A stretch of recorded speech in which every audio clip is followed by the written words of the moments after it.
আমার আবার অন্য এক কপিলার কাছে ওই সৌদির 18,000 রিয়ালের পরিবর্তে 25,000 রিয়ালে অন্য জায়গায় বিক্রি করে।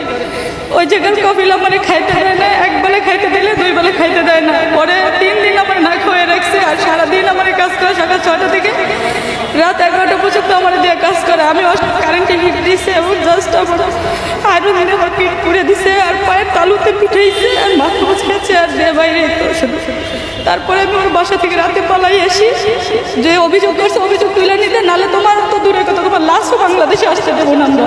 শুনলেন তো একজন প্রবাসীর বোনের নির্যাতনের কথা। আপনারা অন্য অন্য দেশের, বিশেষ করে ইন্দোনেশিয়া, ফিলিপিন, ইন্ডিয়ার খাদ্যামার প্রতি এরা সহযোগিতা দেয়, আর আমাদের বাংলাদেশের সরকার প্রবাসীদের কাছে রেমিটেন্স চায়। রেমিটেন্স মাননীয় প্রধানমন্ত্রীকে বলছি, রেমিটেন্স চাওয়ার আগে অন্য অন্য দেশের মতন আমাদের এই মা বোনদেরকে নিরাপত্তা দিন।